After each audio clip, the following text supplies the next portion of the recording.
O hindi naman kami grade 1 dito, mga senador kami. Ay nako, ibig mong sabihin na binubula mo lang siya para mabula kami, para imbitahin ka dito, para makapagsalita ka ng something against kay Morales. No. So you mean to say, itong committee na ito ay pwede pala mag-imbestiga ng katang-isip lang?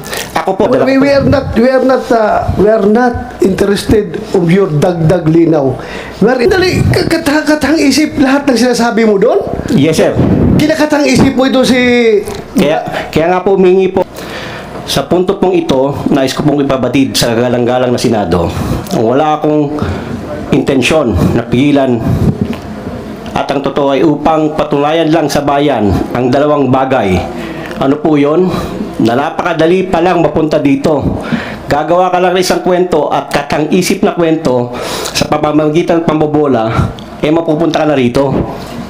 Pangalawa, na upang pabulaanan at bigyang kalinawan ang mga bagay-bagay na sinasabi ni ex-agent Morales sa pamamagitan sa pagpapakita ng mga dokumento na dala ko. Oportunidad na ito upang humingi ng taus-pusong paumanhin sa mga taong walang kinalaman sa aking plano, ngunit alam kong grabing naapektuhan dahil sa paggamit ng kanilang mga pangalan. Unang-una po, kay paring Romy, pare, pasensya na, nasama ka rito. Pero I have to do this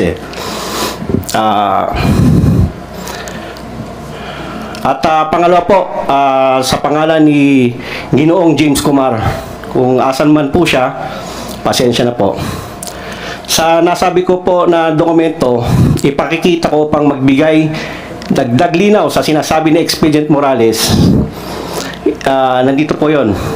May hawak po akong dokumento na gusto ko lang ipakita talaga. Ito po yung rason kung ba't pinasakay ko sila sa usapan.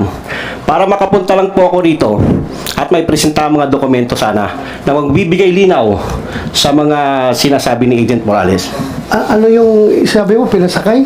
Yes sir, pinasakay. Parang dalawang ang gusto kong patunayan sir Magkwento ka lang, makakarating ka na rito.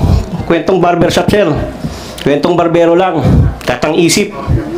Makakarating ka na. Andito po ngayon, napatunayan ko ngayon yun. Napatunayan mo ngayon? Yes, sir, nandito po ako. Kasi... So, you mean to say, itong committee na ito ay pwede pala mag-imbestiga ng katang-isip lang? Ako po, ang sinasabi ko, yung akin po, hindi po kayo. Kayo po ay tunay. Alam ko po ang inyong layunin. Ako po ay para sa akin, gusto ko lang pong makarating dito upang magbigay linaw lang po, magdagdag linaw dahil sa mga dala. We are not interested of your dagdag linaw. We are interested on what happened, what transpired in that recording. Kaya yun ang explain mo. Huwag ka na maghanap pa ng ibang dagdag linaw. Please explain your side as far as that video is concerned.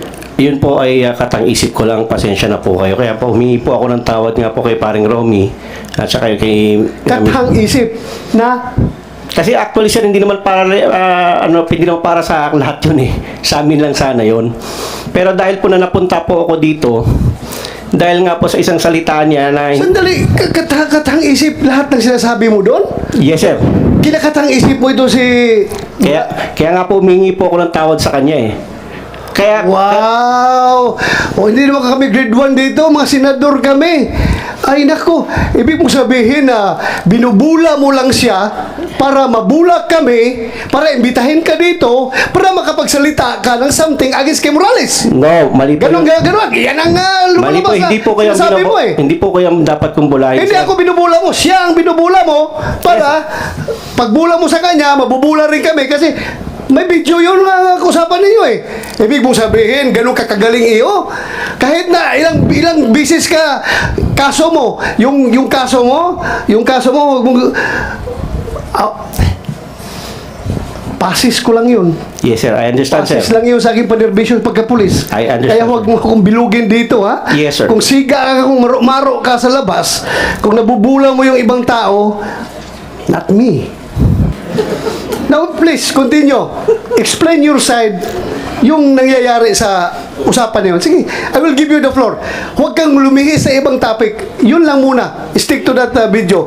Yung lahat na sinasabi mo doon, bigyan mo ng context, bigyan mo ng explanation, Yes, sir. bakit mo nasabi yung mga bagay na yon. Please. Yung kung totoo po, ako po nandito, ang purpose ko po is magsabi ng totoo. Yun nga, sabihin mong totoo, bakit ka tumawag kay Marquez at mga sinasabi mong patatahimikin siya, huwag na magsalita, at may binanggit ka ba nung pangalan na Lam? Ano yung Lam na ibig mo sabihin? Sir, actually, sir, naririnig ko lang sa YouTube yun, sir.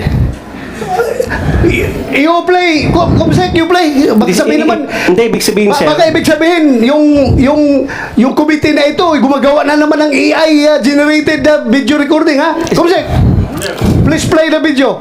Yung sinabi niyang Lam. Narinig mo lang yan, hindi mo ginamit during your conversation, hindi mo ginamit yung salitang Lam. Sir, ginamit ko ko. O, ginamit ko mo. nga, sir. Kasi ganito nga, Ano sir. ibig mo sabihin ng Lam? Sir, ganito po yun. Naririnig. Sandali! Anong ibig mo sabihin ng Lam? Sinabi mo, binanggit mo. Yes, sir. Naririnig ko po sa YouTube lang yan. Yung Lam, si First Lady, si James. O kaya nga, bakit mo nasabi yung Lam na yun doon? Para pasakayin nga po sila, sir. Kung gusto niyo pong malaman ng totoo. Pasakayin. Opo, para papasakayin lang po si Romy at si Agent Morales, sir. Eh, hindi mo nga alam na nasa bahay ni Morales si Marque Enriquez. Ganito po yan, sir. Si Romy kasi, pag matri-trigger ko siya, alam ko na makakarating kay Morales yan. So anong purpose mo? Anong agenda mo Ito dito? nga po, sir. Anong motive mo? Bakit mo siya iti-trigger? Sige nga. Gusto ko po kasi may mga dokumento po kasi akong dala. Kasi sir, kung napapagod na po kasi ako sa paulit-ulit na sinasabi nila, alam ko naman na mas may explain ko, sir. Dahil sa mga dokumentong dala ko. Ano yung mga dokumento dala mo? Pero hindi ko po makuha. Malaro po siya eh. Malaro po siya, malalim. Malalim babaw nga eh. Malalim. Ang babaw nga eh. Hindi po. Pati kami, papasakayin niya. Hindi Ang po. babaw mo. Ikaw, nalalaliman ka sa ganung style? Well, that is per my assessment.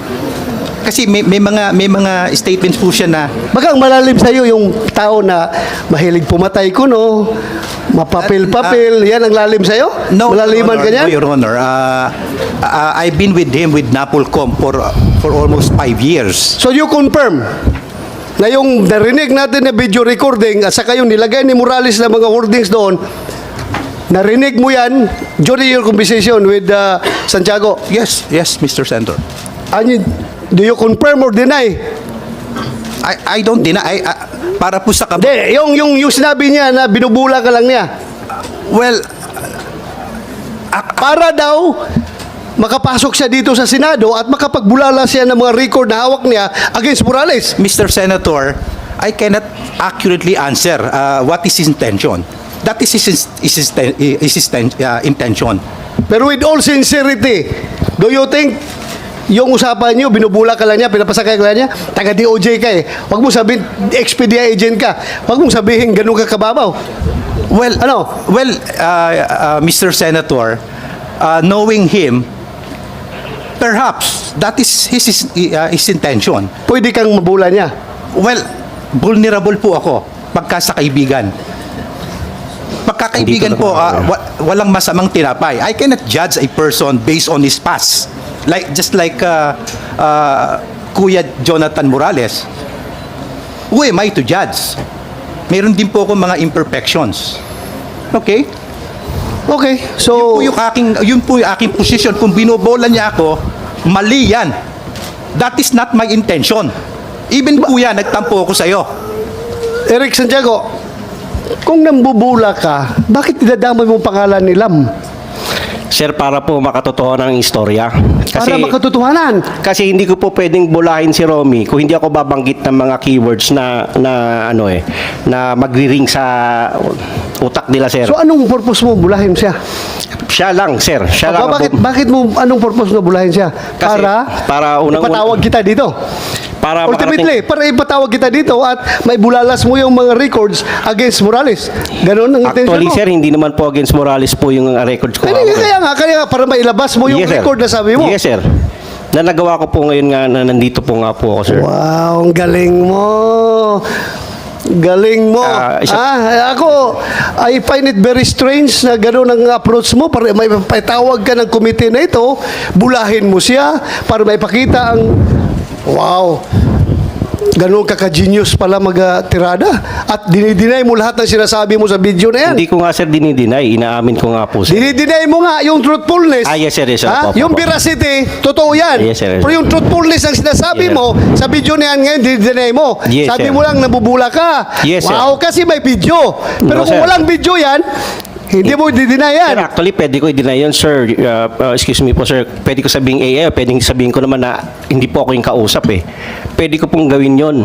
Pero hindi ko nga po ginagawa Hindi ka na yun. maka-atras kasi kausap mo, mayroong telephone number sa'yo, kayo nag-usap. Pero sir, Akala mo ba, pwede ka mag-deny dito? Sir, hindi